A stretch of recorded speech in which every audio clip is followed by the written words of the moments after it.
And we're live. Good morning and welcome to Creative Marketing TV. My guest today is Zane Miller. Zane has a knack for being ahead of the curve when it comes to marketing with video.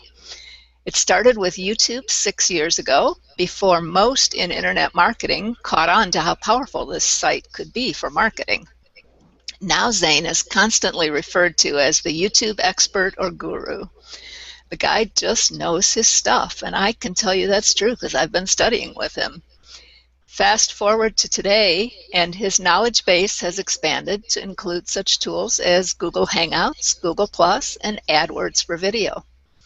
The combination of this knowledge makes Zane one of the best people to work with when it comes to marketing through video and Google. So welcome, Zane. Thank you so much for having me. I'm really excited to be here. Well, I'm glad to have you as my first guest on my Creative Marketing Hangout show. I like the name of the channel, by the way. Thank you. And I can't imagine a better person to have as my first guest since you're the one that got me started doing this. Oh, you'll make me blush. So let's start off with last year I kept hearing everybody talking about how 2014 was the year of video. Do you think that's still going to be true for 2015, or is it too late for people that haven't jumped on board yet, or is there something else that's taking over? What's your prediction for 2015? Oh, it's definitely not too late, for sure, especially with video, because that's like saying that the only time to get involved with like television or movies was back in the 1940s, right? Yeah, good point. This is actually an amazing time to get involved with video, especially with YouTube, because of their Google's continuous drive to make a better than TV experience.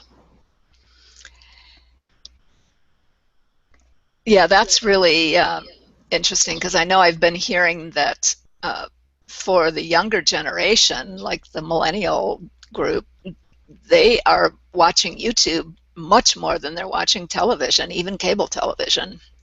So, yeah, Google's definitely going after the market, aren't they? Mm-hmm. And it's those same brands, the cable television networks, and even the bigger primetime networks now these days, that are migrating a lot of their content to their websites, but using YouTube as a way to siphon off viewers from YouTube to their websites, where they can still maintain and control an audience. Oh, interesting. Very interesting. So, Zane, I know you've been delving into YouTube and figuring out the best ways to use it pretty much from the beginning of YouTube. And I know I have a couple of your very early information products about it somewhere on my hard drive. I think there was one called YouTube Sherpa or something like that. Yep. I can't say that I ever really read the whole thing, but I definitely have been following you for a long time. Tell us what got you so interested in YouTube and how you've turned that interest into the foundation of your business.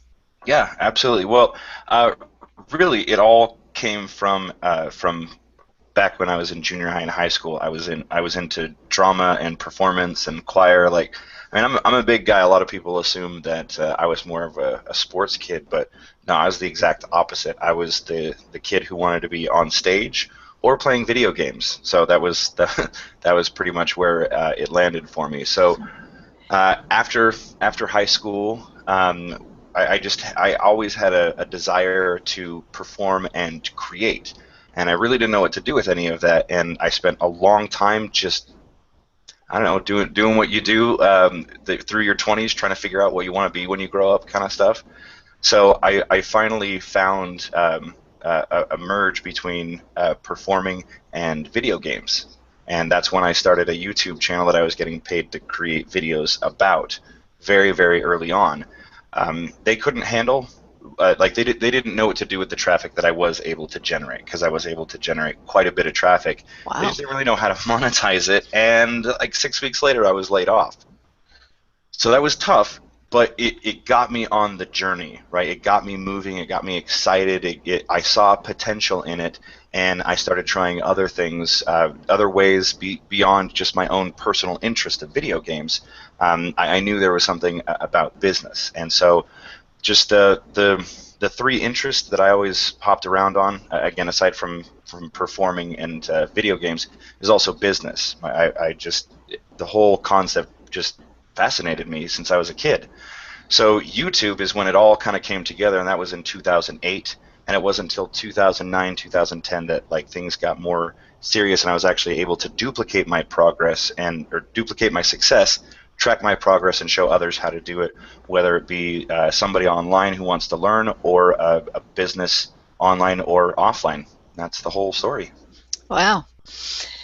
It's interesting. I always think of you as more of a behind-the-scenes guy. I wouldn't have thought of you as a performer or somebody that wanted to get on stage.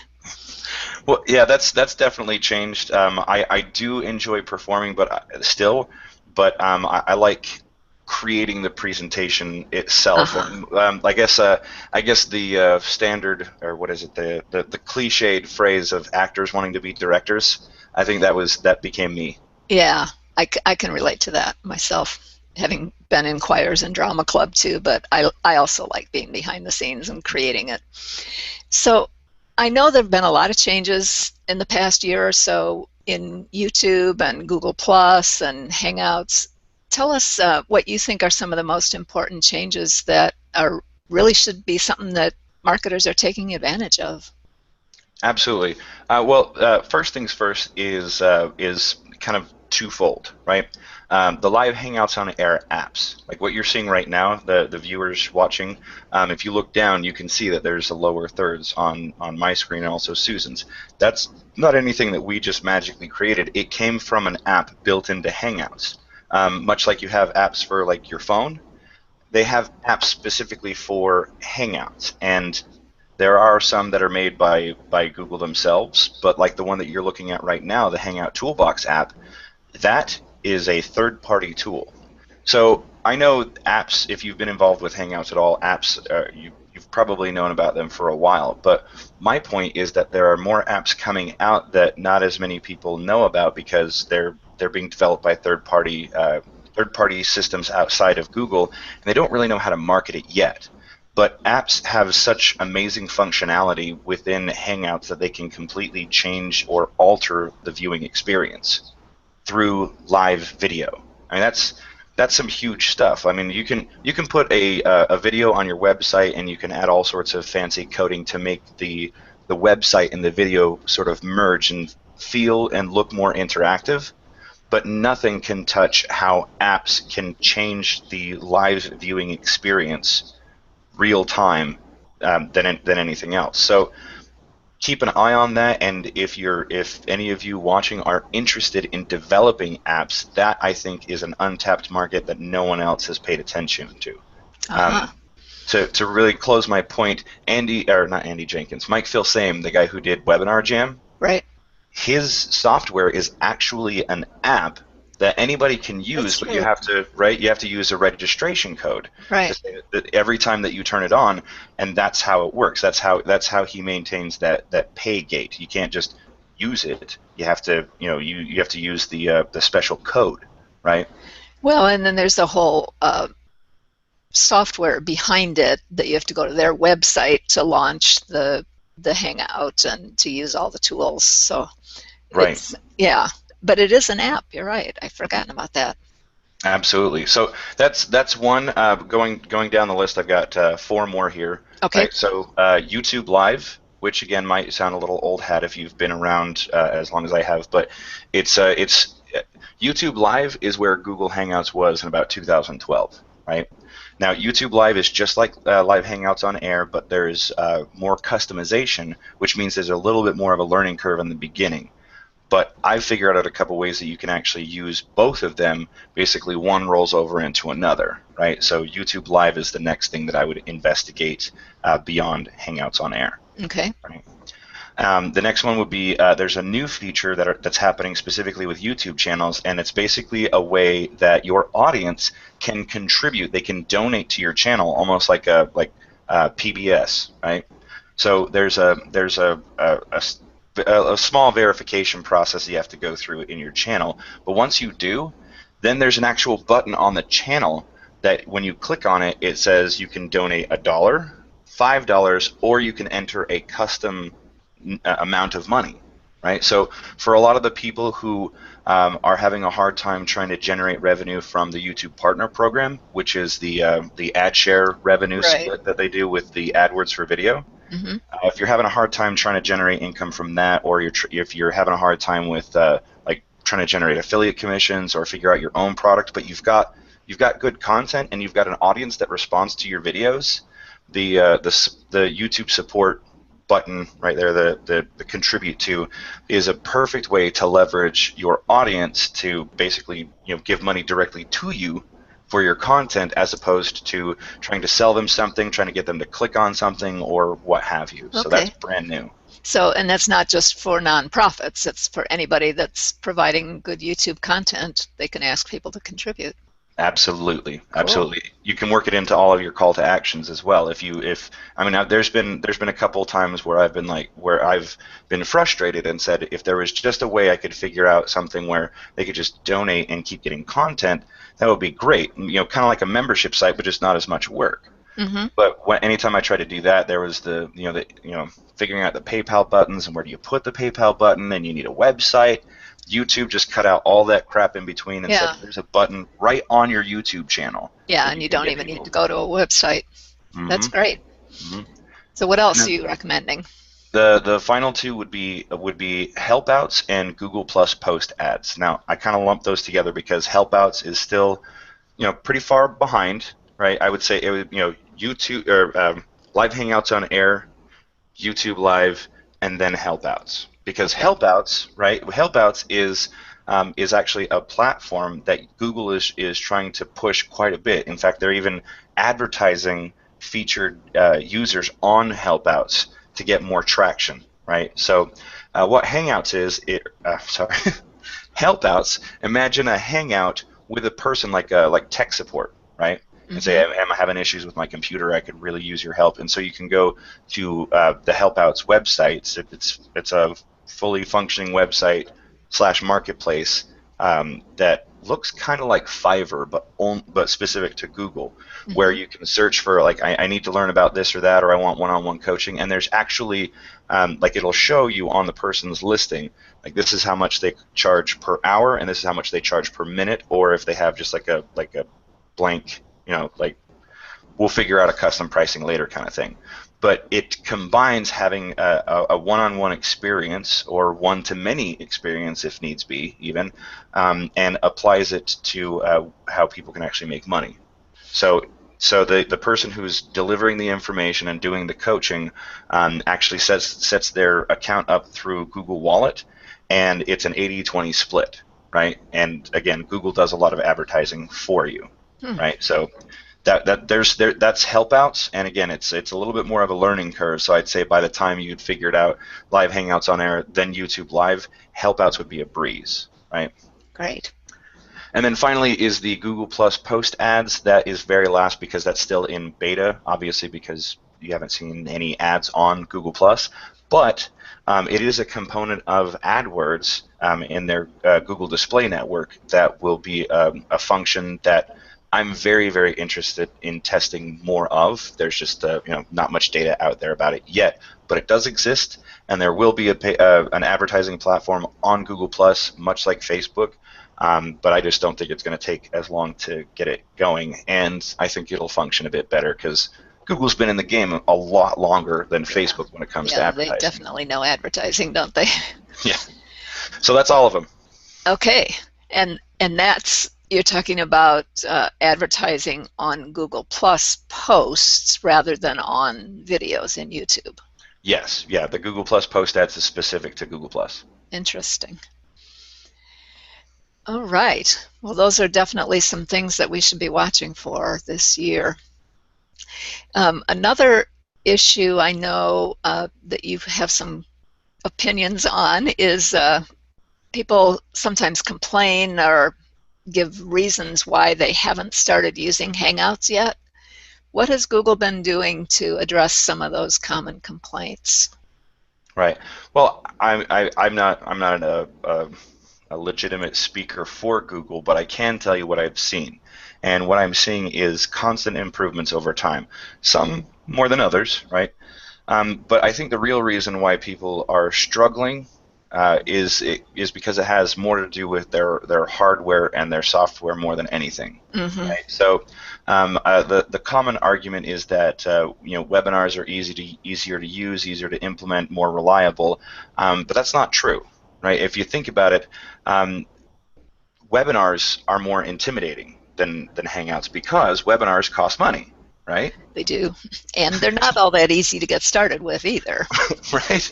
So, but so like since only the people who are paying for GoToWebinar are going to be using GoToWebinar, there's immediately a ton of people who are eliminated from the qualifiers, right? That's right.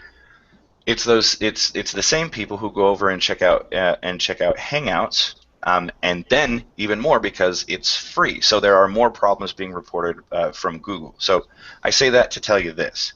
The reason why that they're experiencing problems is the same reason why you'd experience problems with GoToWebinar, but most people who pay for GoToWebinar are a little bit more serious about their business, so they have faster computers, faster connections, those kinds of things. Or they have more default. funds from their business to pay Exactly. for a better connection. Yeah. Exactly. Exactly. So basically what you're dealing with is a lot of the people who just want to try out Hangouts and see what it's like. They probably don't have a very fast rig. By rig, I mean computer, right? Right. They don't have a fast connection, or they're on a wireless and they're sharing their connection with a bunch of other things. And Right. the infrastructure is the infrastructure. It has limitations. So what you need, like as a priority, right? You need a fast computer. And when I say a fast computer, I mean a computer that is at 2.5 gigahertz or higher, which most these days, like for less than $500, you can get a 2.5 gigahertz processor computer, right?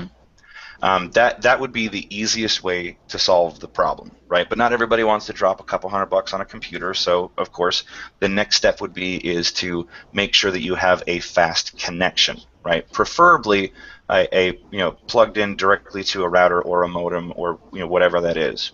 But also, that's not always a possibility. So the next thing that you need to make sure is that while you're doing a Hangout, you don't have anything else streaming. No music, no Skype, no Pandora, no YouTube playing in the background, nothing like that. Especially if you're the one running the Hangout, Right. because it's going to use Google's going to look at you as the host, right? So the host has to make sure that the connection is solid. Yeah. Right? I've heard even that it's recommended that you reboot your computer before you launch the Hangout to make sure all kinds of extraneous things have been shut down.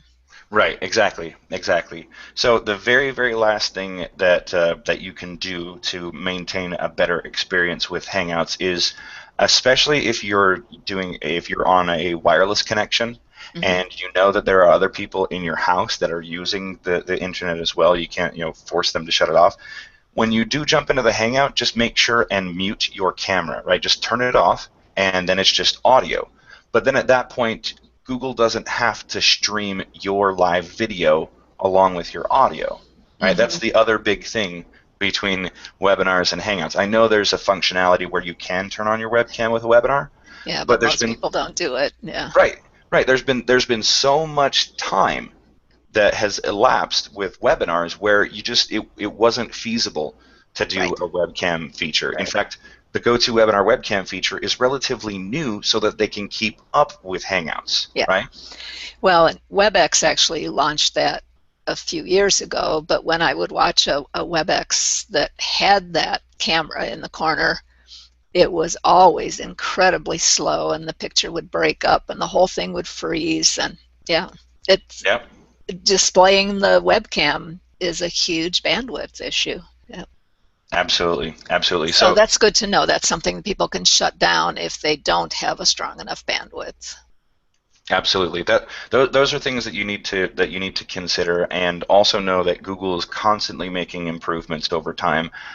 So there's really not much of a difference between Hangouts and webinars. But again, most marketers they understand webinars. That's their point of their connection. Right. So that's where they draw all their assumptions. But I would say give it another couple of years, and it will be Not necessarily like one of those old dinosaur models that you don't ever use anymore, but more potential will be seen with Hangouts because you've got Google behind it. Uh-huh. Well, a lot of internet marketers talk about Google as if it's the enemy. You know, there are lots of info products that and trainings that focus on finding little loopholes so that, you know, you can beat Google at their game. One of the things that's always impressed me with your training, Zane, is that you don't talk about it that way. Your approach is different. You encourage your students to give Google what they want so that they can get the rewards from Google. Can you explain why that strategy works so well for you? Sure. It's very simple, and Google's goals and marketers' goals are actually one and the same. Making Google the bad guy in the eyes who don't understand what's really happening is nothing more than copywriting. Like that's it. Like it. One of the rules in copywriting is that in order to make that connection with your audience, you need to find somebody to be the bad guy, and it That's doesn't have to be true, a yeah. person, right? Right. And Google, so it's a big target. It's easy, and everybody knows, especially if they're involved, if they're interested in making money online in any shape or form, they understand the concept of Google, right? Right. But see, the thing is that it's all about a good user experience, right? A good user experience leads to prospects and sales, hands down. That's it. Like that's never changed since the dawn of marketing, right? Now, Google wants to ensure that its users uses its search engines and it gets a really good user experience. But it's the people who manipulate that experience to get what they want that gets Google all riled up, right?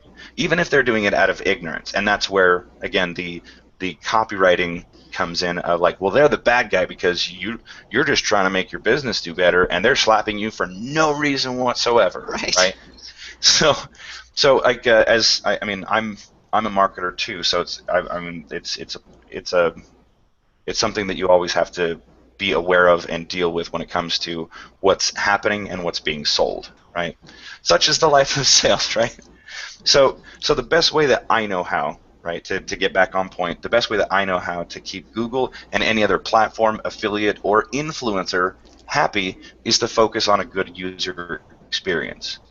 If your audience is happy about it, then your affiliates will want to work with you. If your audience is happy with it, then influencers will want to share your message with their audience. And if you're always focusing on a user experience, then Google will never ever have a problem with you because your goals are aligned. Sure, Right? because they want the users to be happy too. That's their whole reason for existing. Yeah. Exactly.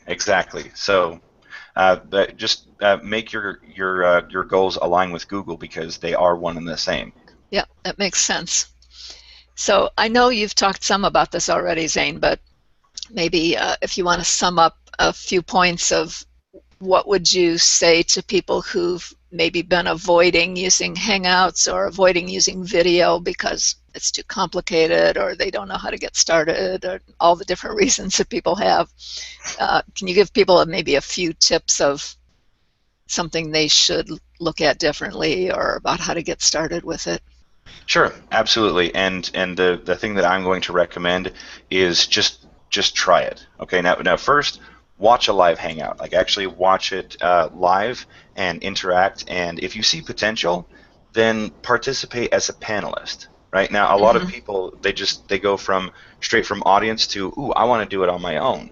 But there's actually a lot of potential in seeking out hangouts that you can be a part of, right? So Yes. if you're an expert or if you're interested in something, like even if you don't think that you're an expert, you can still participate as a panelist and give feedback on experiences that you've had, and Right. that gives you time to experience a hangout in a live hangout, but you're not running the show, right? Or I've seen some people too that invite the audience to come on and ask questions of the guest, Yeah. which is Yeah, another good opportunity to participate.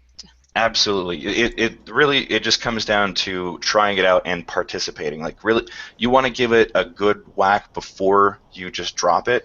And I don't think that there's enough time experiencing it with it because again, the mindset that I've seen so far has usually been, I see Hangouts, I've watched a Hangout. now I'm just going to run a Hangout. But there's something Right. in between where you can actually participate without actually having to be the star, the host, the whatever you want to call it. Right. Right. After that, then make your decision. Say, hey, is this something that I want to keep pursuing? And if it is, then go for it. And I promise you that if you go through that progression, running it on your own will be way easier, and you'll truly see the benefit of it. Mm-hmm. Great. Do you want to talk a little bit about the training that you offer for your Google immersion, or I understand you're doing some new training now with Justin Sardi for video ads? If you want to talk briefly about either of those programs, or both? Yes, absolutely. If you can, y'all can see my screen, right? Yes.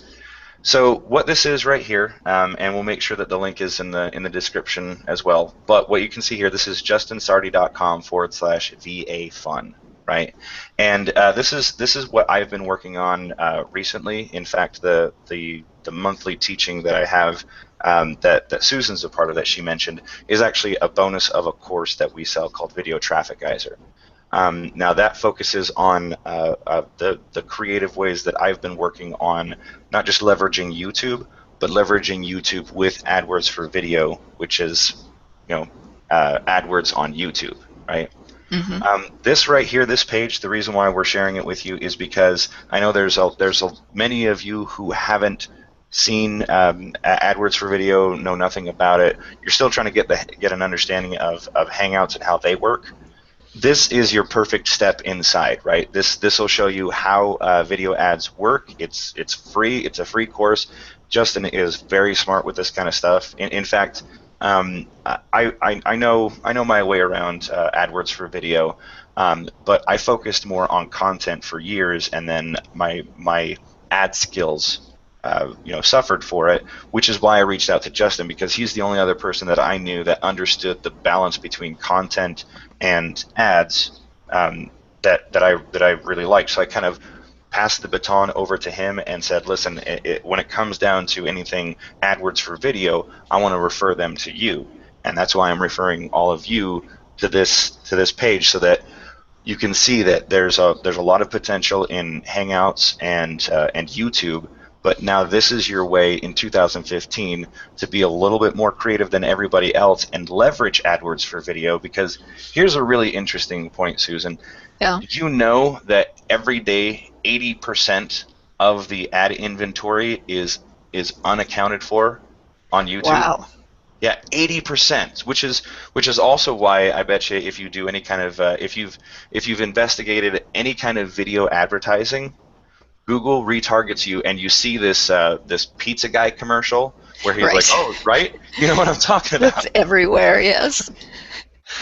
And that's YouTube basically saying we have so much inventory that we're trying to use our own commercials to get people to use AdWords for video. Right.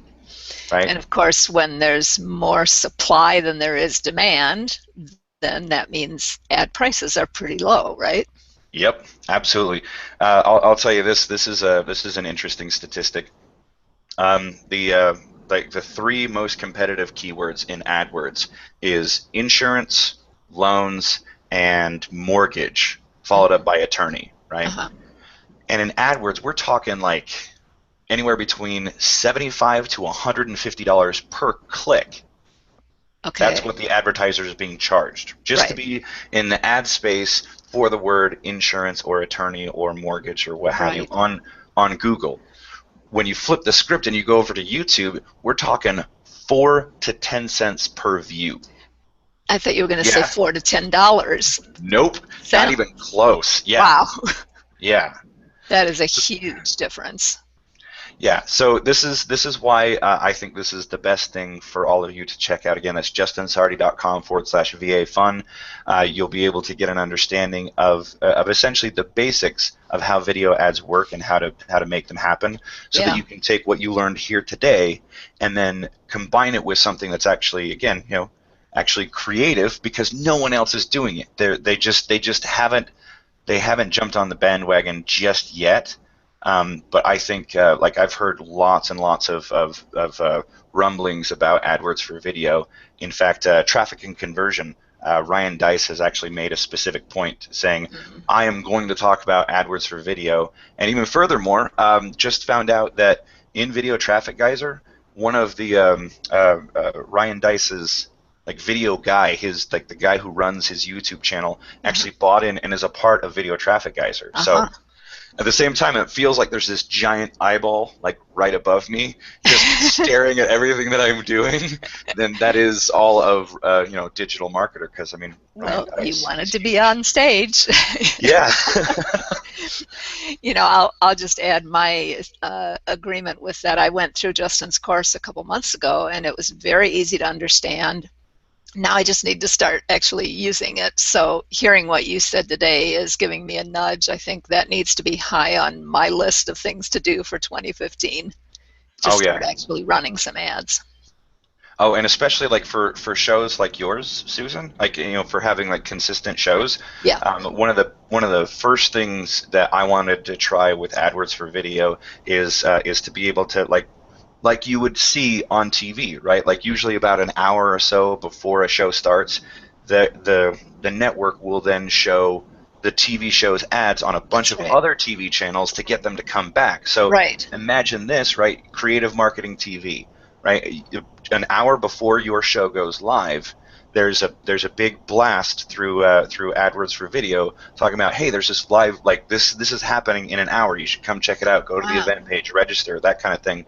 So you have like these bursts, these spikes in advertising that you can do to get people to your live event, and then of course trickle on ads after that Right. if it shows promise. Wow. I never thought about it that way. Thank Yeah, you. pretty exciting stuff, huh? I'm Yeah, so excited. definitely. I'm going to put that on my list to do in the next month to get that started, especially as I'm launching this series. Well, great. Zane, what any last words that you would like to leave our listeners with? Just like I said here, let me do the screen share again one more time and show you this. This is again justinsardi.com/VA fun. This is going to get you on your journey moving quicker than anything. And if you want to know more about the other offers like the Video Traffic Geyser course, the big course that Justin and I did, then again just check out the course, and then we'll email you more details about the other stuff that we're doing. Great. And I will put the links both for this free offer and for your course in the description once this recording is posted. Zane, I want to thank you so much for sharing your wisdom with us this morning and for getting my brain working on some things I need to be doing. And thanks for being my first guest on Creative Marketing TV. Hey, thanks so much. It was great to be here. Thanks.